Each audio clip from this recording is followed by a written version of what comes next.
What's up, guys? Welcome back to day 21 of Mastering the Planche series. So, today we got a push and front lever day.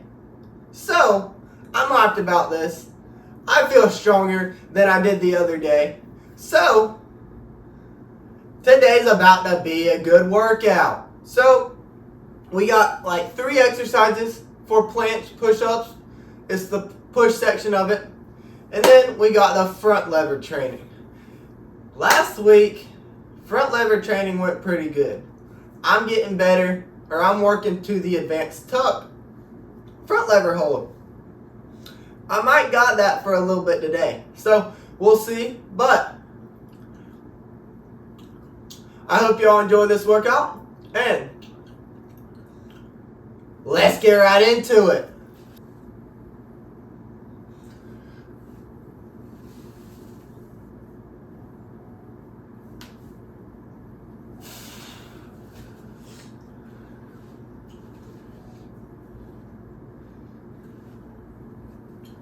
Alright, those 2 warm-up sets. Alright, so those 2 warm-up reps look pretty good, and I'm feeling good today. So, we got 3 sets of this. We're aiming for like around 5 reps, so let's get into this.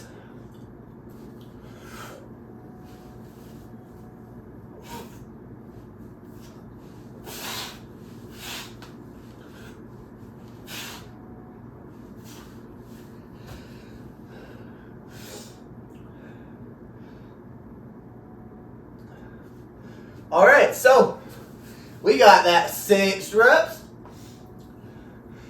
As you know, after you do, if you're used to training planche, or you've seen a couple of my workout videos, whenever I'm doing these, after you go to failure, basically, on planche push-ups, you can't hold a planche after. So, if you're wondering why that is, then yeah, that's why. Because you're on to failure and then you're just dead, so then you can't hold yourself up. So, in today's video, I will be talking about the 3 most important things to focus on during your workout. So,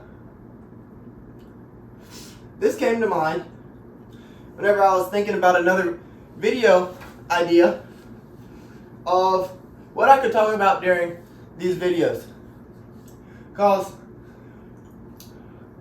I'm like a week and a half ahead of posting. So the videos that y'all are seeing while I'm doing these videos, while I'm working out right now, you're seeing day 16.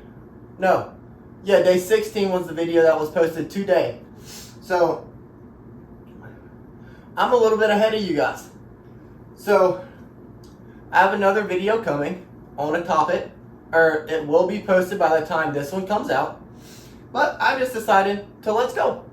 Why not? Let's do another topic. So, today, it's the 3 most important things to focus on while you're training. And the first one is technique. So, technique is very, very important. Sometimes you can get around that importance, but mainly, that's the number 1 thing you have to have down, is the technique of the skill you're working on, or anything you're training to get to. You have to master the technique before you can get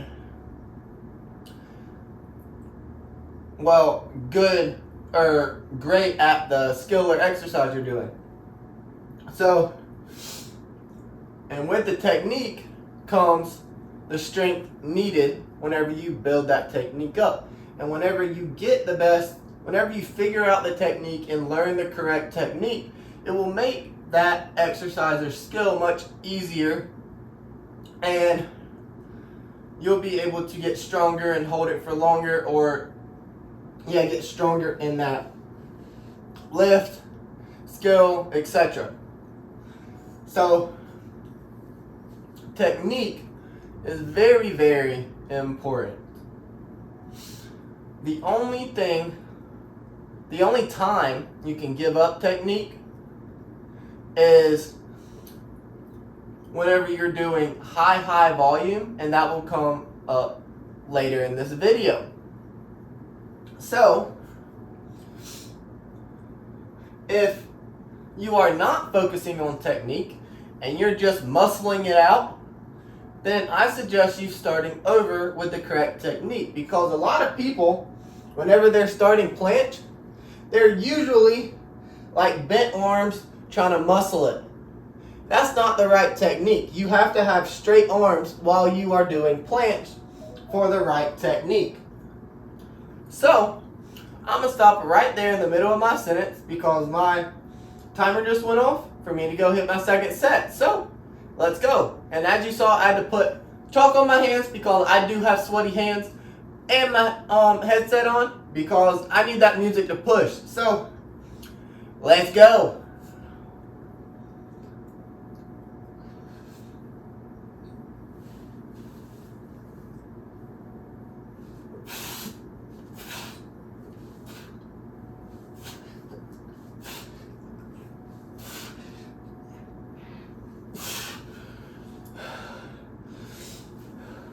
Let's go. We got 7 reps.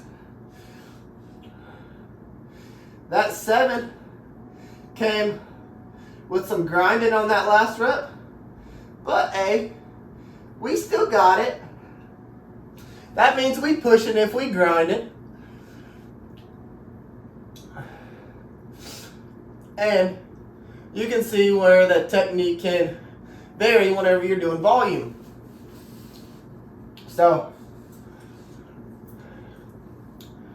yeah, so I got 3 tips for y'all, but I'm gonna keep it 1 to each exercise. So there'll be 1 for every exercise for planche. So yeah, or for this pull, or for the push section of this workout, there'll be 1 tip during each exercise. So yeah. So, as I was saying, I do recommend starting over if you don't have the right technique, and if you want to learn the right technique, then search it up on YouTube, find the right technique, or you can leave a comment down below asking me to make a video on it, or you can just watch it on YouTube again. It doesn't matter. If you do leave a comment down below, I will try my best to get it out as soon as possible. But I am in college, so I'm doing my best just to get these videos out for y'all. So, but any of my free time, like on breaks, I'll try and get a good video out for y'all, or a couple videos scheduled to come out for y'all, like educational style. So, yeah. Or if you have any questions, drop them down in the comments. I'll either answer them there, or once I get enough questions, I can make a Q&A. So yeah, but that's really all I gotta say for technique. So we will just cut to the next to the next set of this one, and then I'll catch up to you for exercise 2.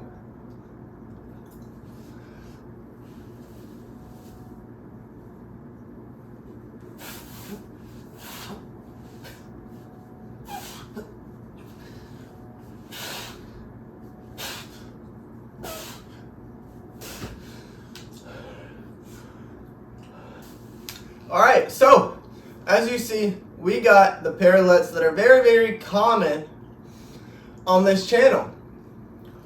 And we got a very, very common exercise that I do, I'd say, every single push day. So, if you can't guess what these are, then you haven't been watching my videos, or you could be new. And these are going to be pseudo planche push-ups. You can do them on the ground or with low parallettes or with high parallettes if you aren't advanced or if you're a very, very beginner. But I would recommend just starting with push-ups at that point.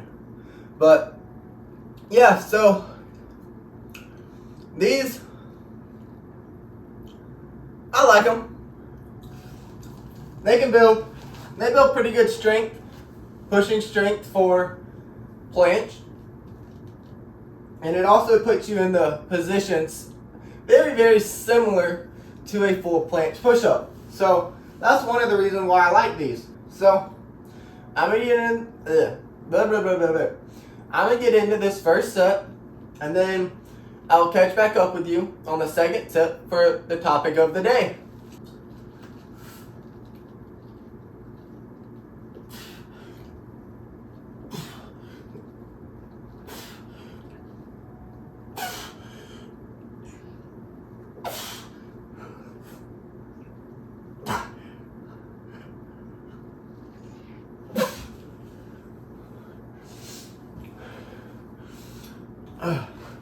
Alright, I hope you can see me pretty good. But yeah, so I got like 6 reps on that. That's pretty good. I'm thinking I'm very close to my hip crease, and that's where you want to be, if not a little bit below it. Because in the planche, whenever you do go into a planche push-up, you will be lower than your hip line. And whenever you're holding a static planche, you'll be right at, or if not below, your hip line as well. So that's the important part about these, is getting it as close there as you can without breaking your form, breaking your form whenever it's the earlier reps. So try and keep your form best you can all the way through. But if it breaks a little bit, don't worry about it. Whenever you're at the end of your sets and just trying to get some extra volume in. But so that comes to the second tip that you need to focus on during your workouts is volume. So if you're a beginner to calisthenics, then all you really need to be doing is building up volume and volume and volume. Or even advanced people need to build up volume so that they can hold their skills longer.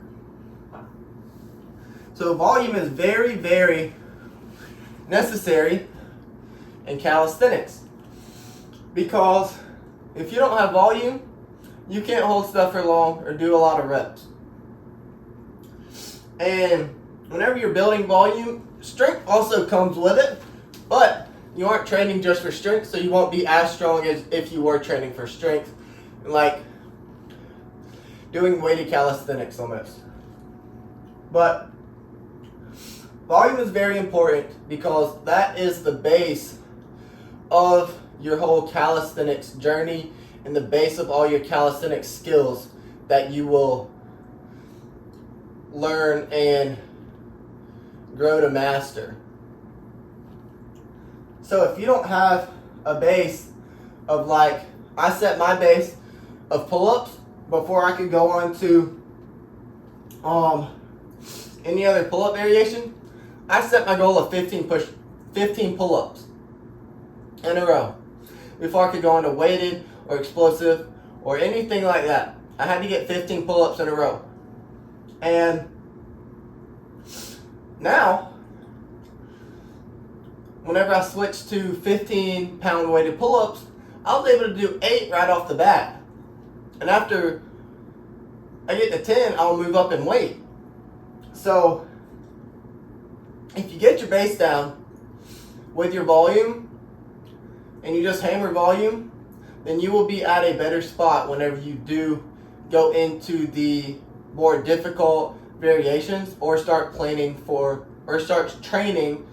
your skills.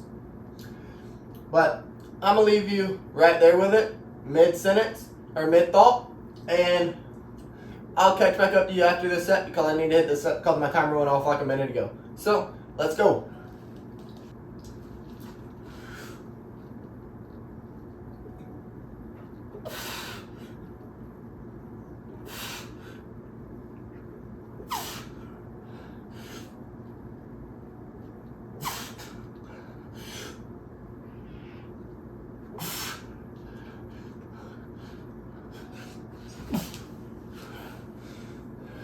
Whew, that set was pretty hard.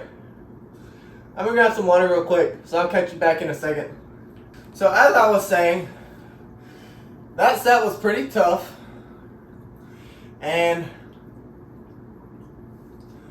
yeah, I like where it's going.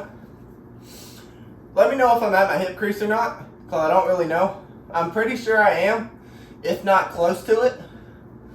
But let me know, because I can't tell whenever I'm doing it. So, but back to the volume topic. I was saying that the volume is your base. Whenever you transfer into the bigger or harder variations and harder skills, it is, because if you have a good base, it'll make those skills, transferring to those skills, so much easier. So much easier. And it'll cut the time in half, basically, of learning those skills. But the skills you choose and the order you choose them in decides how long they will take. So, yeah. But, so that's the end of volume. Now, as I said, it'll be 1 tip per planche per push exercise. So, I have one more set of this. Then we have some ring dips. So, I'll catch back up to you before I start those.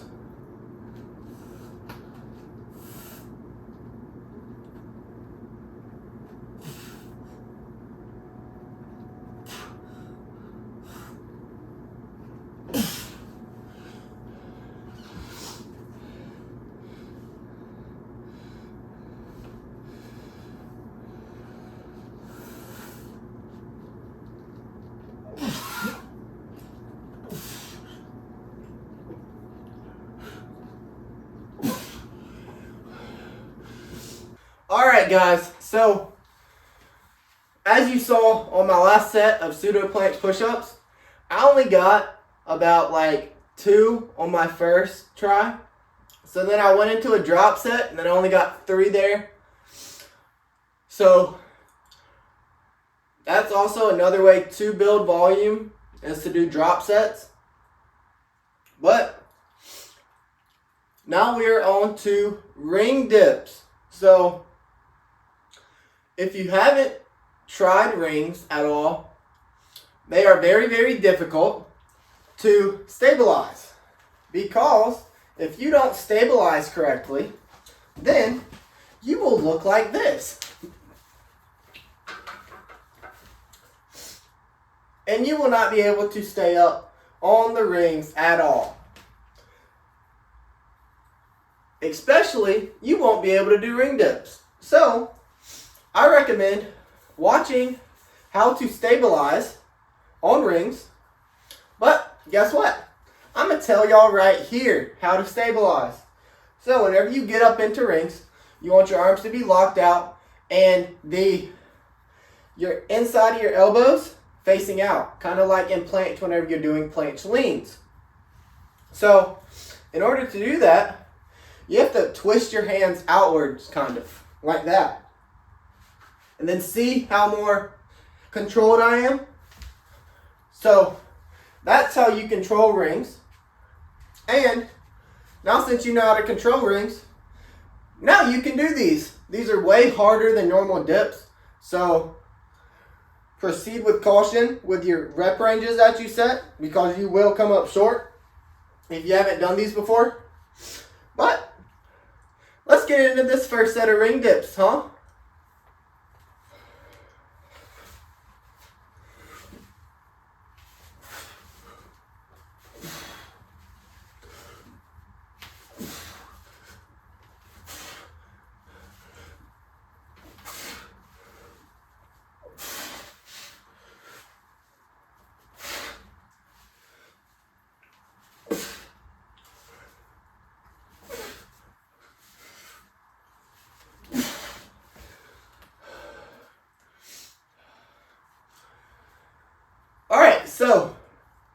was my first set of ring dips.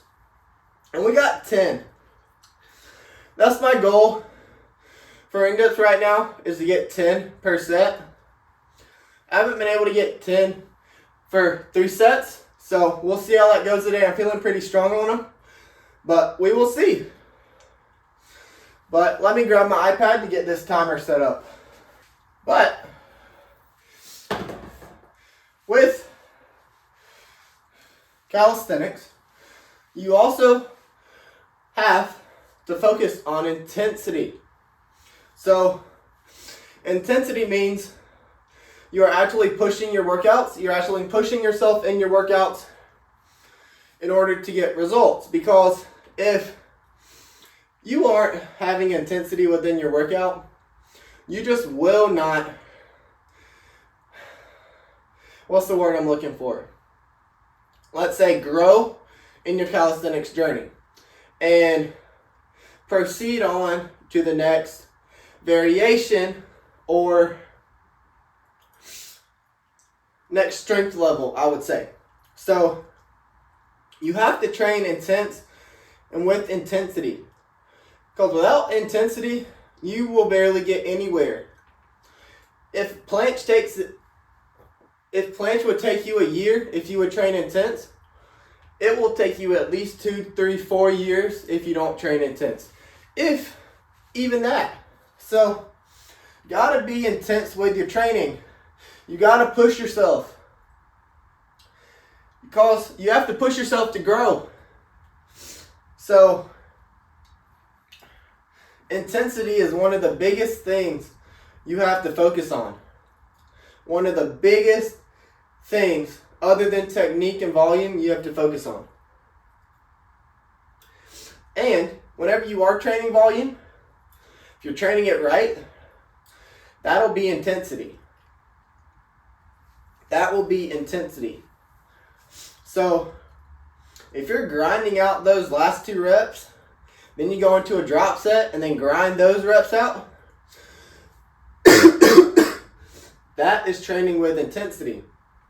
But if you're just doing, let's say, tuck planche holds, and you're just getting like 5-second holds that are easy, and then you're just dropping, then you feel like you could have done at least 20 more seconds, that is not intensity at all.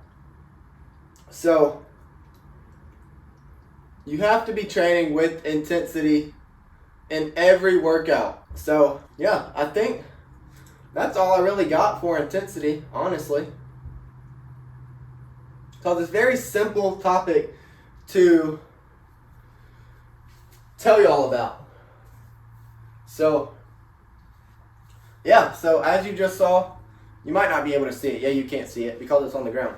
But so my timer just went off, so we'll get into these next sets, and I will catch up to you whenever I get to the front lever training.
Okay, so my little sister got home and she likes to work out with me. So that is why I'm not talking right here. But yeah, so we got some advanced tuck front lever holds, and these actually went pretty good. It's the first time I held a advanced tuck without a band.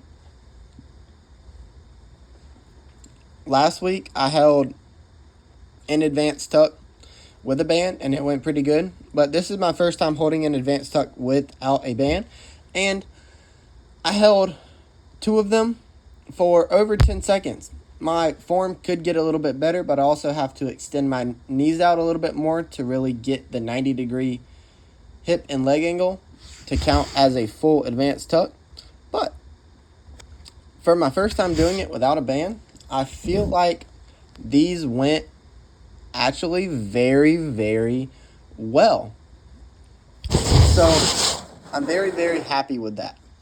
And now the second exercise for front lever will be tuck front lever raises, where, as you can see, you're just doing like a knee raise into like basically a lat pull down, but it's just in your body weight form. So I love these. These are harder than you would think, and they really tax you more than what you would think, quicker than what you think. So if you try these, I definitely recommend them. They are one of the best exercises for accessory wise to use if you're training for the front lever, especially whenever you're first starting out. So I definitely recommend these to anyone who has access to a pull-up bar. And yeah, because these are one of my favorite accessories to do, even though they hurt. But yeah, so I love these. And then this is also where you can let your form go a little bit whenever you're pushing to failure, because in order to push past failure, you're going to either not have to get all the way up or all the way down. And here I just held a tuck front lever, and then after this I just did a couple raises till failure. But you have to drop your form in order to go failure and not get as high. But that's where you can to get past that failure range, and past the failure range is where you really get those gains. And then, so here, this is funny, because I actually am going to start training for the dragon flag because I need to get my core stronger for the front lever. And these attempts actually were very, very bad compared to the real thing. So if y'all are just laughing at me, then I get it, because these are like awful form. So the workout, my next back workout, I'm going to add these in and actually do some progressions for it and do them on a bench, because I've heard that helped. So yeah, so it's going to be a different scene for these next time you see these. But yeah, so that's why these are so bad. But I need to train my core better and get these going. So if y'all like the video, please smash that subscribe button and help me get to 1,000 subscribers. And I will catch y'all in the next one. God bless you.